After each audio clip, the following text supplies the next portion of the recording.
అందరికీ నమస్కారం. ఒక చిన్న శిశువు జననం ఒక మహారాజ్యానికి రాజైన ఒక దుష్టుణ్ణి అంతం చేయడానికి కారణమవుతుందని మీకు తెలుసా? అధర్మం పెరిగి భూమి నిండా అన్యాయం వ్యాపించినప్పుడు ధర్మాన్ని కాపాడటానికి ఒక దివ్య అవతారం భూమిపైకి దిగి రావాల్సి వచ్చింది.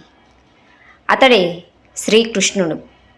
మధురా నగరంలోని కారాగారంలో దేవకి మరియు వసుదేవుడుకు జన్మించిన ఈ దివ్యమైన శిశువు అద్భుతంగా యమునా నదిని దాటి గోకులానికి చేరుకున్నాడు. అక్కడ యశోద నందుడు ప్రేమలో పెరిగిన ఈ చిన్ని కృష్ణుడు అల్లరి చేస్తూ అందరి మనసులు దోచుకున్నాడు. కానీ ఈ చిన్నారి బాలుడు సాధారణమైన బాలుడు కాదు. పుట్టిన కొద్ది రోజుల్లోనే పూతన అనే రాక్షసిని సంహరించాడు. కాళియా అనే నాగుని కూడా అదుపులోకి తెచ్చుకున్నాడు. అంతేకాదు మరెన్నో అద్భుతాలు చేశాడు. అయితే ఈ చిన్ని కృష్ణుడు ఎవరు? ఎందుకు ఆయన జన్మించాడు? ఆయన బాల్యంలో జరిగిన ఆ అద్భుత లీలలు ఏమిటి? ఇవన్నీ తెలుసుకోవాలంటే ఈ వీడియోని చివరి వరకు తప్పకుండా చూడాలి. అప్పుడే ఈ ప్రశ్నలన్నింటికీ సమాధానాలు దొరుకుతాయి. కాబట్టి వీడియోని ప్రారంభించే ముందు కొత్తగా ఎవరైనా మన ఛానల్ను చూస్తున్నట్లయితే ఈ వీడియోని లైక్ చేసి మన ఛానల్ను సబ్స్క్రైబ్ చేసుకోండి. ఇక ఆలస్యం చేయకుండా శ్రీకృష్ణుని జననం, బాల్యం గురించిన పూర్తి వివరాలను తెలుసుకుందాం. అది ద్వాపర యుగం. అంధకారం పెరుగుతున్న కాలం, ధర్మం క్షీణిస్తున్న సమయం. మధురా నగరంలో ఒక క్రూరుడైన రాజు పరిపాలిస్తున్నాడు. అతనే కంసుడు. ఈ కంసునికి ఒక చెల్లెలు కూడా ఉంది. ఆమె పేరే దేవకి. ఆమెకి పెళ్లి వయసు వచ్చింది. దేవకికి వసుదేవుణ్ణిచ్చి వివాహం జరిపించాలని నిశ్చయించి కంసుడు తన చెల్లెలైన దేవకిని ఎంతో ప్రేమతో రథంలో వివాహ వేదికకు తీసుకువెళ్తున్నాడు. ఆ సమయంలో కంసునికి ఆకాశంలో ఒక గంభీరమైన స్వరం వినిపించింది. ఓ కంస, నీ దౌర్జన్యాలు ఇక సాగవు. నీ మరణానికి కారణం దేవకి యొక్క అష్టమ సంతానం కాబోతున్నాడు అని ఆకాశవాణి హెచ్చరించింది. కంసుని ముఖం అప్పటి వరకు చెల్లెలి వివాహం జరగబోతుందని చాలా సంతోషంతో వెలిగిపోయింది. కానీ ఆ స్వరం వినపడగానే ఒక్కసారిగా తన ముఖం మారిపోయింది. చెల్లెలిపై ప్రేమ, ప్రాణభయం ఈ రెండు క్రూరత్వంగా మారాయి. అతను ఖడ్గాన్ని తీసి దేవకిని చంపడానికి సిద్ధమయ్యాడు. అప్పుడే అక్కడికి వసుదేవుడు వచ్చాడు. మహారాజా, ఆమెను చంపకండి. పుట్టే ప్రతి శిశువును మీకు అప్పగిస్తాను అని కంసునికి వసుదేవుడు వాగ్దానం చేశాడు. కంసుడు ఆలోచనలో పడ్డాడు. ఎలాగైనా అష్టమ సంతానం వల్లే కదా నాకు మరణం సంభవిస్తుంది. ప్రతి బిడ్డను పుట్టగానే నేను సంహరిస్తే నాకు మరణం ఎలా సంభవిస్తుంది అని మనసులో అనుకుని చివరికి వారిని ఎటూ పారిపోకుండా కారాగారంలో బంధించాడు. ఆ కారాగారంలో దేవకి, వసుదేవులు ఎంతో కట్టుదిట్టమైన భద్రతలో ఉంచబడ్డారు. ఇనుప గొలుసులు, చీకటి గది మొత్తం భయం నిండిన వాతావరణం. దేవకి ఒక్కొక్క బిడ్డను ప్రసవించిన వెంటనే ఆ బిడ్డను కంసుడు సంహరిస్తున్నాడు. 9 నెలలు మోసిన ఆ తల్లి కనులారా చూడకముందే పుట్టిన ప్రతి బిడ్డని ఆ కంసుడు సంహరిస్తూనే వచ్చాడు. కానీ ఒక పవిత్రమైన అర్ధరాత్రి అకస్మాత్తుగా గది మొత్తం ప్రకాశించింది. అప్పటికే కంసుడు దేవకి, వసుదేవులకు పుట్టిన 7 బిడ్డలను సంహరించాడు. ఇది 8వ సంతానం. ఆ అర్ధరాత్రి ప్రపంచం మొత్తం నిద్రలో ఉంది. కానీ ఈ విశ్వంలో ఒక మహాద్భుతం జరగబోతుంది. కారాగారంలో దేవకి, వసుదేవులకు ఒక మగ శిశువు జన్మించాడు. దేవకి, వసుదేవులు ఎలాగైనా ఈ బిడ్డను కాపాడుకోవాలి అని తలచి వసుదేవుడు శిశువును చేతితో ఎత్తుకున్నాడు. ఆశ్చర్యం! అతని చేతికున్న ఇనుప గొలుసులు స్వయంగా వాటంతటవే విరిగిపోయాయి. భారీ తలుపులు మెల్లగా వాటంతటవే తెరుచుకున్నాయి. అక్కడున్న కాపలాదారులు మొత్తం స్పృహ కోల్పోయి కింద పడిపోయారు. ఇది ఒక సాధారణ శిశువు జననం కాదు. ఇది ధర్మాన్ని స్థాపించడానికి వచ్చిన ఆ పరమాత్మ జననం. వర్షం కురుస్తోంది. యమునా నది ఉప్పొంగుతోంది. వసుదేవుడు భయంతో ముందుకు సాగుతున్నాడు. అప్పుడు నీరు మెల్లగా వసుదేవునికి మార్గాన్ని ఇస్తుంది. శిశువు పాదాలను తాకి యమునా నది ఎంతో ఆప్యాయంగా వసుదేవునికి గోకులానికి మార్గాన్ని చూపింది. అదే సమయంలో ఎక్కడి నుంచి వచ్చిందో ఒక పెద్ద నాగు మెరుపులా వచ్చి ఆ వర్షం నుండి శ్రీకృష్ణుణ్ణి తన పడగలను అడ్డుపెట్టి కాపాడింది. అతనే ఆదిశేషుడు. వసుదేవుడు తెల్లవారక ముందే గోకులానికి చేరుకున్నాడు. అది ఒక ప్రశాంతమైన గ్రామం. పక్షుల కిలకిల రావాలు, ఆవులు దూడల గంటల మ్రోతలు, ఇలా ఎంతో ఆకర్షణీయంగా ఉంది ఆ గ్రామం. అదే సమయంలో ఆ గ్రామానికి పెద్ద అయిన నందుడు మరియు యశోదలకు ఒక పాప పుట్టింది. వసుదేవుడు కృష్ణుణ్ణి నెమ్మదిగా యశోద పక్కన పడుకోబెట్టి ఆ పాపను అక్కడి నుంచి తీసుకువెళ్ళి ఎవరూ గమనించకుండా కారాగారానికి చేరుకున్నాడు. వసుదేవుడు మళ్ళీ కారాగారానికి చేరుకున్న తరువాత తలుపులు వాటంతటవే మూసుకున్నాయి. గొలుసులు తిరిగి బిగించుకున్నాయి. అన్నీ మామూలుగా మారిపోయాయి. భటులు లేచి నిల్చున్నారు. ఉదయం శిశువు పుట్టిందని తెలిసి వెంటనే అక్కడికి కంసుడు చేరుకున్నాడు. ఆ పాపను ఎత్తుకుని నేలపై కొట్టడానికి ప్రయత్నించాడు. అప్పుడే ఆ పాప కంసుని చేతిలో నుండి అదృశ్యమై ఆకాశంలో మెలమెల మెరుస్తూ ప్రకాశించి ఒక దేవతగా మారి, నిన్ను అంతం చేసే శక్తితో ఇప్పటికే ఒక శిశువు పుట్టాడు కంస, నీ అంతాన్ని ఎవ్వరూ తప్పించలేరు, జాగ్రత్త అని చెప్పి అదృశ్యమైపోయింది. కంసుడు భయంతో వణికిపోయాడు. మరి గోకులంలో యశోద ఆనందం అంతా ఇంతా కాదు. యశోద తన బిడ్డను చాలా ప్రేమగా చూసుకుంటుంది. ఆమెకు ఈ చిన్న బిడ్డే జగన్నాథుడు అని తెలియదు కదా. అతని నవ్వులు, చిలిపితనం, అల్లరి చేష్టలకు యశోద మాత్రమే కాకుండా గోకులం మొత్తం ఆనందంలో మునిగిపోయింది. కృష్ణుడు వెన్నను చాలా ఇష్టపడేవాడు. అతను ఇంట్లో దాచిన వెన్నను కనుక్కొని మిత్రులతో కలిసి తినేవాడు. అదేవిధంగా గోపికలను కూడా అల్లరి పెట్టేవాడు.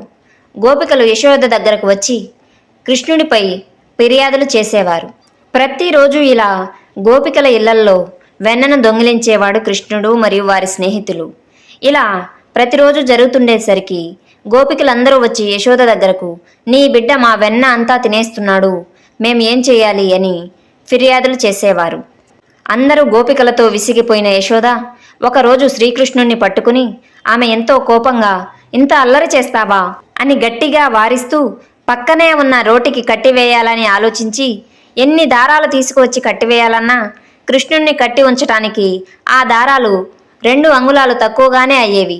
చాలా దారాలతో కట్టివేయాలని ప్రయత్నించింది. అయినా సరే ఏ దారం కూడా కృష్ణుణ్ణి కట్టివేయడానికి సరిపోలేదు. అప్పుడు ఆమె నోటి మాటతో, చిన్ని కృష్ణయ్య, నువ్వు ఇక్కడి నుంచి ఎక్కడికి వెళ్ళటానికి కుదరదు, నువ్వు ఇక్కడే ఉండాలి అని ప్రేమగా శాసించింది. ఆ మాటతో ప్రేమకు బందీ అయి శ్రీకృష్ణుడు అక్కడే ఉన్నాడు. అదేవిధంగా మరొకసారి శ్రీకృష్ణుడు మన్ను తింటున్నాడని యశోద గమనించి కృష్ణుని దగ్గరకు పిలిచి, ఒకసారి నీ నోరు చూపించు అని ఆజ్ఞాపించింది. దానికి శ్రీకృష్ణుడు నోటిని తెరిచాడు. ఆ చిన్ని కృష్ణుని నోటిలో యశోద గ్రహాలు, నక్షత్రాలు, సృష్టి మొత్తం ఆమె కళ్ళ ముందు కనిపించింది. ఆమె ఎంతో ఆశ్చర్యంతో అలా దిగ్భ్రాంతికి లోనై చూస్తూ ఉండిపోయింది. ఆ చిన్న బాలుడుగా కనిపించిన ఆయనలో ఎంతో విశ్వం దాగి ఉంది. అతనే మరి ఈ శ్రీకృష్ణుడు. గోకులంలో రోజురోజుకి ఆనందం పెరిగిపోతుంది. కానీ మధురలో జనాలకు భయం రోజురోజుకు పెరుగుతుంది. కంసుడు చేసే దౌర్జన్యాలు అటువంటివి. తన మరణం దగ్గర పడుతుందని కంసునికి హెచ్చరికలు వస్తున్నాయి. అతను బాగా ఆలోచించాడు. ఆ బాలుణ్ణి ఎలాగైనా చంపాలి అని పథకం వేశాడు. పూతన అనే ఒక భయంకరమైన రాక్షసిని తన వద్దకు పిలిపించుకున్నాడు. ఆమెకు ఒక ప్రత్యేకమైన శక్తి ఉంది. తను మాయారూపం ధరించగలదు. అలాగే తన శరీరం మొత్తం విషంతో నిండి ఉంటుంది. అటువంటి రాక్షసిని కంసుడు శ్రీకృష్ణుని చంపటానికై నియమించి గోకులానికి పంపించాడు. ఆమె వెంటనే ఒక అందమైన స్త్రీగా మారి గోకులంలోని యశోద మరియు గోపికల ముందుకు వచ్చింది. ఆమెను చూసిన వారందరూ ఎంతో ఆశ్చర్యపోయారు. ఎంత అందమైన స్త్రీ అని మనసులో అసూయపడ్డారు. పూతన ముఖంలో ఎంతో మృదుత్వంగా ఉన్నా కానీ ఆమె హృదయంలో మాత్రం పూర్తి విషంతో నిండి ఉంది. ఆమె నెమ్మదిగా కృష్ణుణ్ణి ఎత్తుకుంది. కృష్ణుడికి తన శరీరంలోని విషపూరితమైన పాలను ఇచ్చి సంహరించాలని పన్నాగం వేసింది. కానీ కృష్ణుడు ఆ పాలతో పాటు ఆమెలోని ప్రాణశక్తిని కూడా పీల్చుకున్నాడు. పూతన నిజరూపంలోకి మారింది. ఆ మహాకాయ రాక్షసిగా చాలా పెద్దగా గర్జన చేస్తూ నేలపై పడిపోయింది. ఆమె కృష్ణుని చంపడానికి వచ్చింది. కానీ కృష్ణుడు ఆమెకు మోక్షాన్ని ప్రసాదించాడు. అదే దైవత్వం, కృష్ణుడి దివ్యత్వం. ఒకరోజు కృష్ణుడు ఒక రథం కింద పడుకున్నాడు. అది సాధారణ రథం కాదు, అది ఒక రాక్షసుడు. అతనే శకటాసురుడు. చిన్న కాలు, పెద్ద అద్భుతం. కృష్ణుడు తన చిన్న కాళ్ళతో రథాన్ని తన్నాడు. అంతే, రథం ముక్కలయింది. రాక్షసుడు అక్కడికక్కడే నశించాడు. గోకులంలోని ప్రజలందరూ ఆశ్చర్యం. ఇది ఎలా సాధ్యం అని గ్రామస్తులు ఒకరితో ఒకరు చర్చించుకుంటూ ఆ పరమాత్మకు సాధ్యం కాని పని ఏదీ ఉండదు కదా అని తలచారు. మరొక రోజు తృణావర్తుడనే రాక్షసుణ్ణి కంసుడు మళ్ళీ గోకులానికి పంపించాడు. ఆ తృణావర్తుడనే రాక్షసుడు ఒక భారీ గాలి తుఫానుగా మారాడు. గోకులం మొత్తాన్ని దుమ్ముతో నింపివేశాడు. ఎవ్వరూ ఏమీ చూడలేకపోతున్నారు. ఆ సమయంలోనే కృష్ణుణ్ణి అపహరించి తృణావర్తుడు ఆకాశంలోకి తీసుకువెళ్ళాడు. యశోద కేకలు వేస్తుంది. నా బిడ్డను రక్షించండి, నా చిన్ని కృష్ణయ్యను కాపాడండి అంటూ విలపిస్తుంది. ఆకాశంలో భయంకరమైన యుద్ధం జరిగింది. అకస్మాత్తుగా కృష్ణుడు చాలా బరువుగా మారిపోయాడు. తృణావర్తుడు తట్టుకోలేకపోయాడు. కృష్ణుడు అతని గొంతుని బిగించాడు. తృణావర్తుడు నేలపై పడిపోయాడు. అక్కడికక్కడే మరణించాడు. కృష్ణుడు సురక్షితంగా గోకులానికి చేరుకున్నాడు. ఒక చిన్న బాలుడు, కానీ అపార శక్తి. రాక్షసులు వస్తూనే ఉన్నారు, కానీ ఎన్నటికీ ధర్మమే గెలుస్తూ వస్తుంది. గోకులం ప్రకృతి అందాలతో నిండిన ఒక అద్భుతమైన స్థలం. అక్కడ పవిత్రమైన యమునా నది ప్రవహిస్తూ ఉంటుంది. ఆ నది ఇప్పుడు ప్రమాదకరంగా మారింది, విషపూరితంగా మారింది. యమునా జలాలు నల్లగా మారిపోయాయి. పక్షులు ఆకాశంలో ఎగురుతుంటే ఆ నది మీదుగా పోయేటప్పుడు ఆ నదిలోని విషపు గాలుల వల్ల వాటికి ఊపిరాడక మరణిస్తున్నాయి. జంతువులు ఆ నదిలోని నీరు తాగి మరణిస్తున్నాయి. వీటన్నిటి మరణాలకు కారణం ఆ నదిలోని కాళీయుడు అనే ఒక భయంకరమైన అనేక పడగలు గల నాగు. కృష్ణుడి స్నేహితులందరూ భయంతో వణికిపోతూ ఇలా మాట్లాడుకుంటున్నారు. కృష్ణుడి స్నేహితులు భయంతో వణికిపోతూ ఇలా మాట్లాడుకుంటున్నారు. ఈ నది చాలా ప్రమాదకరమైనది. ఇక్కడికి ఎవ్వరూ వెళ్ళకూడదు. ఈ నది ముందుట్లా లేదు. ఇది కాళీయ అనే నాగు వల్ల విషపూరితంగా మారిపోయి ఉంది. కాబట్టి మనలో ఎవరూ కూడా అక్కడికి వెళ్ళకూడదు అని ఒకరితో ఒకరు మాట్లాడుకుంటున్నారు. అది విన్న శ్రీకృష్ణుడు చిరునవ్వు నవ్వి, భయపడకండి, నేను ఉన్నాను అని చెప్పి పక్కనే ఉన్న ఒక పెద్ద వృక్షంపై ఎక్కి అక్కడి నుండి యమునా నదిలోకి దూకేశాడు. భారీ అలలు. కాలేయుడు కోపంతో బయటకు వచ్చాడు. అతని కళ్ళల్లో అగ్ని, అతని శ్వాసలో విషం. ఆ కాళీయుడు శ్రీకృష్ణుణ్ణి తన శరీరంతో పూర్తిగా చుట్టేశాడు. గోపాలులు, యశోద, నందుడు అందరూ అక్కడికి చేరుకున్నారు. యశోద తీవ్రంగా ఏడుస్తుంది. అప్పుడే శ్రీకృష్ణుడు తన శక్తిని చూపించాడు. కాలేయుడి బంధనాల నుండి విముక్తి చెంది కాలేయుడి పడగలపై ఎక్కాడు. నృత్యం చేయడం ప్రారంభించాడు. శ్రీకృష్ణుడు వేసే ప్రతి అడుగు కాలేయునికి ఒక పెద్ద దెబ్బగా మారింది. శ్రీకృష్ణుడు వేసే ప్రతి తాళం ఒక విజయంగా మారింది. కాలేయుడు క్రమక్రమంగా బలహీనపడ్డాడు. అప్పుడు కాలేయుని భార్యలైన నాగపత్నులు శ్రీకృష్ణుడికి చేతులను జోడించి నమస్కరిస్తూ తమ భర్తకు క్షమాభిక్ష పెట్టమని ప్రార్థించారు. ఆ ప్రార్థనలు విన్న శ్రీకృష్ణుడు కాలేయుణ్ణి విడిచిపెట్టి, ఇక్కడి నుంచి దూరంగా వెళ్ళిపో, ఇక ఎవ్వరినీ బాధించకు అని చెప్పాడు. కాలేయుడు నమస్కరించి, నేను ఇక్కడి నుంచి వేరే చోటికి వెళ్తే ఆ గరుడును నన్ను విడిచిపెట్టడు, నన్ను ప్రాణాలతో బ్రతకనివ్వడు అని వేడుకున్నాడు. దానికి శ్రీకృష్ణుడు, నేను నృత్యం చేయడం వల్ల నీ పడగలపై నా పాదముద్రలు పడ్డాయి. వాటిని చూశాక ఎవ్వరూ నీకు హాని తలపెట్టరు. ఆ గరుత్మంతుడైనా సరే నీకు హాని చేయడు అని మాటిస్తాడు. దాంతో కాళీయుడు శ్రీకృష్ణుడికి నమస్కరించి తన భార్యలను తీసుకొని అక్కడి నుంచి దూరంగా వెళ్ళిపోతాడు. యమునా నది మళ్ళీ పవిత్రంగా మారింది. నీరు నిర్మలంగా మెరుస్తుంది. జీవం తిరిగి వచ్చింది. ఈ గోకులంలోని ప్రజలంతా ప్రతి సంవత్సరం ఒక పెద్ద పూజ చేస్తారు. ఆ పూజ ఎవరికంటే దేవేంద్రునికి. దేవతలందరికీ రాజైన ఇంద్రునికి పూజలు చేస్తే ఆ దేవతలందరూ ఆ గ్రామంపై కరుణించి తగిన సమయంలో వర్షాలు, వాతావరణ పరిస్థితులను ఏర్పరిచి వారు మంచి పంట భూములను సాగు చేయడానికి మరియు ఇతర అవసరాలకు తగిన విధంగా వాతావరణాన్ని కల్పిస్తారని భావించి దేవేంద్రునికి ప్రతి సంవత్సరం పెద్ద ఎత్తున పూజలు చేసేవారు. అదేవిధంగా ఆ సంవత్సరం కూడా పెద్ద ఎత్తున ఏర్పాట్లు జరుగుతున్నాయి. పాలు, నెయ్యి, అన్నం, మిఠాయిలు అన్నీ సిద్ధంగా ఉన్నాయి. కానీ శ్రీకృష్ణుడి మనసులో ఒకటే ప్రశ్న. మనకు వర్షం ఇస్తుంది ప్రకృతే కదా, మనకు ఆహారం ఇస్తుంది గోవర్ధన పర్వతం కదా, అయితే మనం ఎందుకు ఇంద్రుడికి పూజ చేయాలి అని ఆ గ్రామస్తులందరితో అన్నాడు. గోకులంలోని ప్రజలంతా ఆలోచనలో పడ్డారు. ఇది నిజమే కదా, మనకు అన్ని అవసరాలు తీరుస్తున్నది గోవర్ధనగిరి అయినప్పుడు మనం ఇంద్రుని ఎందుకు పూజిస్తున్నాము అని అనుకున్నారు.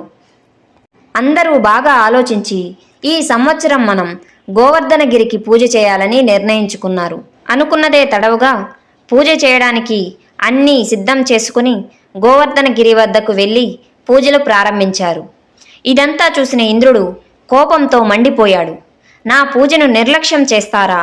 నేను ఆ గ్రామంపై కటాక్షించకపోతే ఈ గ్రామంలోని ప్రజలంతా ఏమైపోతారో చూద్దాం అని గర్వంతో అతను తన శక్తినంతా ఉపయోగించి మహావర్షాన్ని సృష్టించి ఆ గ్రామంపై భారీ తుఫానులు, మెరుపులు మొత్తం మునిగిపోయే విధంగా వర్షాన్ని కురిపించాడు. గోకులంలోని గోపాలులందరూ భయపడి పరుగులు తీస్తున్నారు. కృష్ణ మమ్మల్ని కాపాడు, కృష్ణ మమ్మల్ని కాపాడు అంటూ కృష్ణుడి దగ్గరకు పరిగెత్తారు. అప్పుడు కృష్ణుడు చిరునవ్వు నవ్వుతూ, భయపడకండి, నేను మిమ్మల్ని, మీ గోవులని, గోవు దూడలను అన్నిటినీ అందరినీ పరిరక్షిస్తాను అని మాటిచ్చి తన చిన్ని వేలిని పైకెత్తి ఆ గోవర్ధగిరిని ఎత్తేశాడు. ఒక చిన్న బాలుడు, ఒక భారీ పర్వతం ఒకే ఒక వేలిపై ఆ గోవర్ధనగిరిని ఎత్తడంతో ఆ గోపాలలు, గోపికలు, ఆవులు, ఆవు లేగదూడలు అందరూ ఆ పర్వతం కిందికి వచ్చి చేరారు. వర్షం పడుతుంది, కానీ ఎవ్వరికీ ఏమీ కాలేదు. ఆ వర్షం 7 రోజుల పాటు నిరంతరంగా ఎడతెరిపి లేకుండా పడుతూనే ఉంది. కానీ కృష్ణుడు ఆ పర్వతాన్ని అలాగే పట్టుకున్నాడు. అతనికి అలసట లేదు, భయం కూడా లేదు. ఇంద్రుడికి ఆశ్చర్యం వేసింది. ఇది సాధారణ బాలుడు చేసే పని కాదు, ఇది ఒక అసాధ్యమైన పని. ఇంద్రుడి గర్వం అణిగిపోయింది. ఇంద్రుడు కృష్ణుడి ముందుకు వచ్చి తల వంచి నమస్కరించాడు. ప్రభు, నా అహంకారం నన్ను అంధుడిని చేసింది, నన్ను క్షమించండి అని వేడుకున్నాడు. అప్పుడు శ్రీకృష్ణుడు, అహంకారం మనిషిని నాశనం చేస్తుంది, వినయం మనిషిని రక్షిస్తుంది అని ఉపదేశించి ఇంద్రుణ్ణి క్షమించి పంపించి వేశాడు. గోకులమంతా ఒక్కసారిగా శాంతి నెలకొంది. వర్షం ఆగిపోయింది. ఆకాశం నిర్మలమైంది. బృందావనం మళ్ళీ ఆనందంలో మునిగిపోయింది. పర్వతాన్ని ఎత్తినవాడు, అహంకారాన్ని వంచినవాడు, అతనే భక్తులను కాపాడే దైవం. అతడే ఈ చిన్ని కృష్ణుడు. బృందావనంలో ఆనందం ఉన్నా మధురలో ఇంకా భయం అలాగే కొనసాగుతుంది. కంసుడు ఇప్పటికీ ఒకే ఆలోచనలో ఉన్నాడు. అది ఆ బాలుడు ఎక్కడున్నాడు, ఆ బాలుడు ఎలా ఉంటాడు, ఆ బాలుడు నన్ను సంహరించేంత శక్తి కలిగి ఉంటాడా అనే ఆలోచన. ఆ ఆలోచనతోనే కంసుడు ఒక పథకం వేశాడు. తన రాజ్యంలోని ఒక తెలివైన వ్యక్తిని పిలిపించాడు. అతని పేరే అక్రూరుడు. కంసుడు అక్రూరుడితో ఇలా అన్నాడు, బృందావనానికి వెళ్ళి కృష్ణుడు మరియు బలరాముణ్ణి మధురకు తీసుకురా అని ఆజ్ఞాపించాడు. అతని ముఖంలో మోసం ఉంది. కానీ అక్రూరుడు శ్రీకృష్ణుడి పరమ భక్తుడు. అతను లోలోపల ఆనందపడ్డాడు. ఇలాగైతేనేం, దేవుని దర్శనం పొందే అవకాశం నాకు దక్కింది అని అనుకుని బృందావనానికి బయలుదేరాడు. అక్రూరుడు బృందావనానికి వెళ్ళి అక్కడ శ్రీకృష్ణుణ్ణి, బలరాముణ్ణి ఆయన కళ్ళతో చూసి ఆనందంతో పరవశించిపోయాడు. అక్రూరుడు నమస్కరించి, మధురలో ఒక మహా ఉత్సవం జరుగుతోంది, మీరు రావాలని కంసుడు కోరుకుంటున్నాడు, కావున దయచేసి నాతో మధురకు బయలుదేరండి అని శ్రీకృష్ణుణ్ణి కోరాడు. దానికి శ్రీకృష్ణుడు చిరునవ్వు నవ్వుతూ మనసులో ఇలా అనుకుంటున్నాడు, ఇది కేవలం ఆహ్వానం మాత్రమే కాదు, ఇది యుద్ధానికి పిలుపు అని నాకు తెలుసు అని. అప్పుడు పక్కనున్న గోపికలు కృష్ణుడు వెళ్ళబోతున్నాడని తెలిసి ఎంతో బాధతో ఏడుస్తున్నారు. మమ్మల్ని వదిలి వెళ్ళొద్దు కృష్ణ అంటూ విలపిస్తున్నారు. విరహ వేదనతో ఆక్రోశిస్తున్నారు. వారి హృదయం విరిగిపోయింది. కృష్ణుడు వారితో ఇలా అంటున్నాడు, మన బంధం శాశ్వతమైనది, నేను ఎప్పుడూ మీతోనే ఉంటాను అని చెప్పి కృష్ణుడు మరియు బలరాముడు అక్రూరుడితో కలిసి రథంలో మధురకు బయలుదేరారు. మెల్లగా బృందావనం దూరమవుతుంది. కొద్దిసేపటి తర్వాత యమునా నది తీరంలో అక్రూరుడు రథాన్ని ఆపి దాహం తీర్చుకోవడానికై యమునా నది వద్దకు వెళ్ళాడు. అతను యమునలో దిగి చూడగా ఆ నీటిలో తనకు కృష్ణుడు కనిపించాడు. అక్కడ నుంచి తీరానికి వచ్చి చూశాడు. అక్కడ కృష్ణుడే కనిపిస్తున్నాడు. పక్కనే ఉన్న వృక్షంలో చూశాడు. ఆ వృక్షంలో కూడా కృష్ణుడే అతనికి కనిపిస్తున్నాడు. అతను ఆశ్చర్యపోయాడు. తిరిగి రథం వద్దకు వచ్చి రథంలో కృష్ణుడు ఉన్నాడా లేదా అని చూశాడు. అక్కడ బలరామునితో కలిసి కృష్ణుడు ఉన్నాడు. ఇదంతా చూసి అక్రూరుడు, ఈ శ్రీకృష్ణుడు సాధారణమైన మనిషి కాదు. ఆ పరమాత్ముని యొక్క దివ్య దర్శనం కలిగినందుకు అక్రూరుడు ఎంతగానో పరమ ఆశ్చర్యంతో లోనై ఆ పరమాత్మకు నమస్కరించుకున్నాడు. అక్కడి నుండి మధురా నగరానికి చేరుకున్నారు. మధురా నగరంలోని జనం మొత్తం ఆశ్చర్యంగా కృష్ణుణ్ణి బలరాముణ్ణి చూస్తున్నారు. కృష్ణుడి అందం, బలరాముడి శక్తి ఆ ప్రజలందరినీ ఆకట్టుకుంటుంది. అప్పుడు అక్కడ కంసుడు ఒక మహా ధనుర్యాగం ఏర్పాటు చేశాడు. అక్కడ ఒక భారీ ధనస్సు ఉంది. ఎవ్వరూ దాన్ని ఎత్తలేకపోతున్నారు. అప్పుడు కృష్ణుడు ముందుకు వచ్చి ఆ ధనస్సును ఎత్తాడు. దాన్ని విరిచేశాడు. అందరూ ఒక్కసారిగా ఆశ్చర్యానికి లోనయ్యారు. మధురా నగరం ఉత్కంఠతో ఎదురు చూస్తుంది. ప్రజలందరూ శ్రీకృష్ణుడు గెలవాలని కోరుకుంటున్నారు. ఇది ధర్మానికి అధర్మానికి మధ్య జరగనున్న యుద్ధం. అందరూ ఒక యుద్ధ భూమికి చేరుకున్నారు. అక్కడ సింహాసనంలో కంసుడు కూర్చుని ఉన్నాడు. అతని కళ్ళల్లో అహంకారం, కానీ లోలోపల మాత్రం భయం అతని తొలచివేస్తుంది. అప్పుడు కృష్ణుడు బలరాముడు యుద్ధానికి సిద్ధం చేసిన ఆ స్థలానికి వచ్చారు. ప్రజలందరూ ఎంతో ఉత్కంఠతో ఎదురుచూస్తూ అలాగే ఉండిపోయారు. కంసుడు ముందుగా ఒక భారీ ఏనుగును పంపాడు. ఆ ఏనుగు హూంకార ధ్వనులు చేస్తూ కృష్ణుడి ముందుకు దూసుకు వచ్చింది. కృష్ణుడు దాన్ని ముందుకు వెళ్ళాడు. ఒక్క క్షణం అతను ఏనుగును నేలకేసి కొట్టాడు. అందరూ మళ్ళీ షాక్ అయ్యారు. ఇప్పుడు రంగంలోకి కంసుడి యోధులైన చానూరుడు, ముష్టికుడు అనే ఇద్దరు యుద్ధ విద్యలు తెలిసిన వ్యక్తులు వచ్చారు. కృష్ణుడు చానూరుడితో, బలరాముడు ముష్టికుడితో బలమైన యుద్ధం చేసి వేగమైన కదలికలతో కొద్ది క్షణాల్లోనే చానూరుణ్ణి, ముష్టికుణ్ణి ఓడించారు. ధర్మం గెలిచింది. కంసుడు వణికిపోతున్నాడు. ఇది నిజమేనా అని కంసుడు అనుకునే లోపే శ్రీకృష్ణుడు ఒక్కసారిగా ఎగిరి కంసుడి సింహాసనం మీదకు చేరుకున్నాడు. కంసుడు తప్పించుకోవడానికి ప్రయత్నించాడు. కానీ శ్రీకృష్ణుడు అతన్ని గట్టిగా పట్టుకున్నాడు. నేలపై పడేశాడు. కంసుణ్ణి అంతం చేశాడు. ఆ ప్రదేశమంతా ఒక్కసారిగా నిశ్శబ్ద వాతావరణం నెలకొంది. తర్వాత ప్రజలందరూ తేరుకొని ఆనందంతో కేకలు వేశారు. కృష్ణుడు కారాగారానికి వెళ్ళి అక్కడ ఉన్న తన కన్న తల్లిదండ్రులను విడిపించారు. అదే దేవకి వసుదేవులు. దేవకి కన్యలతో కృష్ణుణ్ణి చూసింది. నా బిడ్డ అంటూ వసుదేవుడు గర్వంగా నిలబడ్డాడు. అధర్మం చివరికి ఓడిపోయింది. ధర్మం విజయం సాధించింది.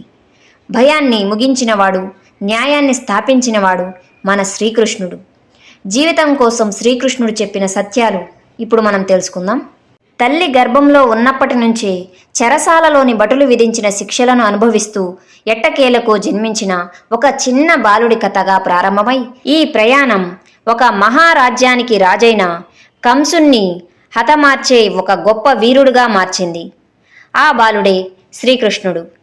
కంసుడంటే కేవలం ఒక రాజు మాత్రమే కాదు, అతను మనలోని అహంకారం, భయం, లోభం, ఈ చెడు గుణాలకు ప్రతీకగా మనం భావించాలి.